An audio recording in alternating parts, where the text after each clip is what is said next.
সুবহানাল্লাহ আমার মুসলমান ভাই বোনেরা, আজকে আপনাদেরকে এমন একটা জায়গা দেখাবো যে জায়গাটা দেখার পর আপনারা এই ভিডিওটা স্কিপ করে যেতে আপনাদের মন চাবে না।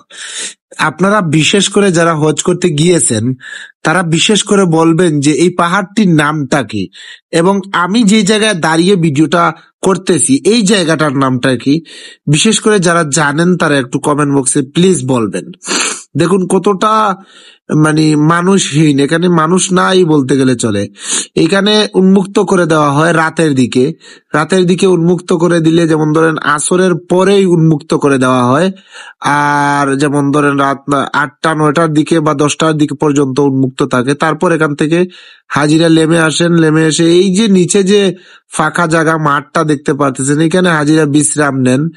বিশ্রাম নেওয়ার পর হাজিরা তাদের নিজ নিজ গন্তব্য স্থানে গিয়ে পৌঁছে যান। তো দেখুন দূরে থেকে হাজিরা এই পাহাড়ের দিকে দাঁড়িয়ে তারা দোয়া করতেছে, প্রার্থনা আল্লাহ তাআলার কাছে দোয়া করতেছে। তো এই পাহাড়টা সম্বন্ধে যে যতটুকু জানেন একটু কমেন্ট বক্সে জানিয়ে যাবেন প্লিজ। আমি আপনাদের কাছ থেকে জানার জন্য এই ভিডিওটা করলাম। ভিডিওটা খেয়াল করুন আমার মুসলমান ভাই বোনেরা। দেখুন আরাফাতের মাঠে হাজী সাহেবেরা বিশ্রাম নিয়েছিলেন। সেই বিশ্রাম নেওয়ার কারণে সেইখানে কিছু ময়লা জমে গিয়েছিল। সেই ময়লাগুলো তারা নিজ দায়িত্বে পরিষ্কার করে এবং সুন্দর করে জায়গাটা দিয়ে যাওয়ার চেষ্টা করতেছেন। সুবহানাল্লাহ। আসলে একটাবার চিন্তা করে দেখুন এই হাজী সাহেবদের মন কতটা ফ্রেশ হতে পারে, কতটা ভালো মনের অধিকারী হলে সব হাজী সাহেব একত্রিত হয়ে এই জায়গাটাকে পরিষ্কার করতে পারেন। সুবহানাল্লাহ। যদি এই দৃশ্যটা আপনার কাছে ভালো লাগে তাহলে শেয়ার করতে পারেন, কমেন্ট বক্সে সুবহানাল্লাহ লিখতে পারেন। সুবহানাল্লাহ আমার মুসলমান ভাই বোনেরা, ভিডিওটা লক্ষ্য করুন। এই ভিডিওটা লক্ষ্য করলে আপনি খুব মূল্যবান জিনিসপত্রগুলো দেখতে পারবেন। আমাদের প্রিয় নবীজি যে সরঞ্জামগুলো ব্যবহার করতেন সেই সরঞ্জামগুলো এই ভিডিওর মাধ্যমে আপনাদের মধ্যে তুলে ধরার চেষ্টা করলাম। আপনারা খুব সুন্দর করে এই ভিডিওটা মনোযোগ দিয়ে দেখবেন এবং আপনাদের কাছে রিকোয়েস্ট থাকবে যে আপনার পরিবারের অন্য আরেকজন মানুষ অথবা আপনার বন্ধু বান্ধবের কাছে এই ভিডিওটা শেয়ার করে দেবেন। এই ভিডিওটা শেয়ারের মাধ্যমে আপনার বন্ধু বান্ধব, আপনার পরিবারের মানুষ আমাদের প্রিয় নবীজি সরঞ্জামগুলো খুব সুন্দরে দেখতে পারবে। আমার তো মনে হইতেছে এটা আমাদের প্রিয় নবীজির সরঞ্জামের একটা স্টক। আপনাদের কাছে কি মনে হইতেছে আপনারা একটু সুন্দর করে কমেন্ট বক্সে লিখবেন। এটা এই মানে এই জাদুঘরের মধ্যে আমাদের প্রিয় নবীজির সরঞ্জাম আছে নাকি অন্য কোনো সরঞ্জাম, সেটা আপনারা একটু খুব ভালো করে আমাদের কমেন্ট বক্সে বলে যাবেন। যারা জানেন তাদের কাছে আমার রিকোয়েস্ট থাকবে আপনারা সুন্দর করে বলে যাবেন যে এইটা কোন জায়গায় অবস্থিত এবং এই জাদুঘরটার নাম কি। চলুন, এই পৃথিবীর সবচেয়ে পবিত্র একটা জায়গার ভিডিও করলাম, আপনারা খুব মনোযোগ দিয়ে দেখবেন। আর ভালো লাগলে শেয়ার করতে পারেন, আর কমেন্ট বক্সে অবশ্যই সুবহানাল্লাহ লিখবেন, কারণ এত সুন্দর ভিডিও আর এত সুন্দর জায়গার এত পবিত্র জায়গা এই পৃথিবীর কেউ আপনাকে ভিডিওর মাধ্যমে দেখাতে পারবে না। সেটা আমি আপনাকে তুলে ধরলাম। আপনারা কি একটু আপনাদের মায়া লাগে না? আর কমেন্ট বক্সে সুবহানাল্লাহ লিখতে মন চায় না, আর ভিডিওটা শেয়ার করতে মন চায় না?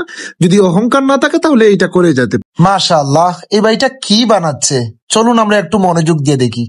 আর যদি ভালো লাগে তাহলে ভিডিওর শেষ অংশ দেখে কমেন্ট বক্সে এই বাড়িটার জন্য সুবহানাল্লাহ লিখে যাবেন অথবা মাশাআল্লাহ লিখে যাবেন, যদি আপনার কাছে এই ভিডিওটা সেরা একটা ভিডিও মনে হয় আর আপনার কাছে ভালো লাগে। সুবহানাল্লাহ। দেখুন আরবি হরফ কত সুন্দর করে বাড়িটা সাজাইতেছে। সুবহানাল্লাহ সুবহানাল্লাহ। এটা মদিনা শরীফের মিম্বর মনে হইতেছে, মিনার। ইয়াস, এটা মদিনা শরীফের মিনার মনে হইতেছে। এই দেখুন, মাশাআল্লাহ মাশাআল্লাহ মাশাআল্লাহ মাশাআল্লাহ মাশাআল্লাহ মাশাআল্লাহ। পানিতে এই বাড়িটা কি লেখার চেষ্টা করতেছে? এই বাড়িটা পানিতে যেটা লেখার চেষ্টা করতেছে সেটা কি আপনি কমেন্ট বক্সে লিখতে পারবেন না? সাহস তাহলে লিখে যান একটু দেখি। দেখি কে বলতে পারেন এই সুন্দর জায়গাটা কোন জায়গায় অবস্থিত, এবং এই সুন্দর জায়গাটির নামটা কমেন্ট বক্সে লিখে যাবেন। যে বলতে পারবেন তার জন্য আলাদা করে একটা পুরস্কার আমার পক্ষ থেকে পাবেন। অবশ্যই কমেন্ট বক্সে বলে যাবেন আর আপনার পুরস্কারটা নিয়ে যাবেন। ভিডিওটা খেয়াল করুন আমার মুসলমান ভাই বোনেরা, আপনাদের কাছে হাত জোর করে বলছি আপনারা ভিডিওটা স্কিপ করে যাবেন না। আপনারা এখন যে ভিডিওটা দেখতে পারতেছেন এই সম্পূর্ণ ভিডিওটা কোরআনকে সম্মান করার একটা ভিডিও। আপনারা এই ভিডিওটা মনোযোগ দিয়ে দেখবেন, একটা শেয়ার করে দিয়ে আপনার পুরো পরিবারের মানুষ, আত্মীয় স্বজন, বন্ধু বান্ধব সবার কাছে পৌঁছে দেবেন। কারণ আপনি যদি কোরআনকে ভালোবাসেন তাহলে কোরআনের কাছ থেকে আপনি এত ভালোবাসা পাবেন, সে ভালোবাসার কারণে আপনি দুনিয়াতেও শান্তি হবেন, আখেরাতেও শান্তি হবেন। দেখুন, একজন ভাই কোরআনের একটা সবক বানাইতেছেন, মানে কোরআনটাকে সুন্দর করে রাখার একটা চেষ্টা করতেছেন।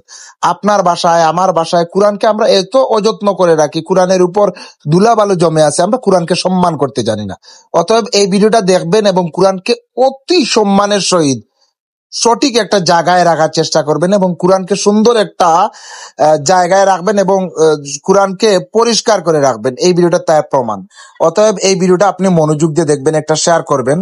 আর কোরআনকে যদি আপনি ভালোবাসেন তাহলে আপনি দুনিয়াতেও শান্তি থাকবেন, আখেরাতেও শান্তি থাকবেন। এটা আপনাকে আমি হয়তো বলা লাগবে না, আপনি নিজেও জানেন যে কোরআনকে ভালোবাসলে আল্লাহ তাআলা আপনাকে কতটুকু দেবেন।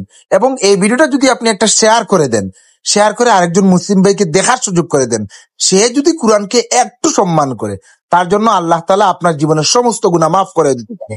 অতএব এই কথাটা বিশ্বাস করেন যদি, তাহলে এই ভিডিওটা শেয়ার করবেন, কমেন্ট বক্সে সুবহানাল্লাহ লিখবেন, আর প্রচুর পরিমাণে ভাইয়ের কাছে এই ভিডিওটা শেয়ার করবেন। রিকোয়েস্ট আপনাদের কাছে, রিকোয়েস্ট রিকোয়েস্ট রিকোয়েস্ট, যারা কোরআনকে ভালোবাসেন তারা এই ভিডিওটা দেখবেন, আর যারা কোরআনকে ভালোবাসেন না তারা এই ভিডিওটা স্কিপ করে চলে যাবেন, তাতে আমার কোনো প্রবলেম না।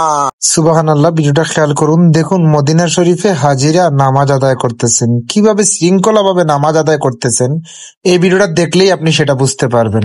আশা করি মনোযোগ দিয়ে আপনি এই ভিডিওটা দেখবেন। আর যদি আপনি মদিনা শরীফকে ভালোবেসে থাকেন তাহলে কমেন্ট বক্সে সুবহানাল্লাহ লিখবেন, আর এই ভিডিওটা আর একটা মুসলিম ভাইয়ের কাছে আপনি শেয়ার করে দিবেন।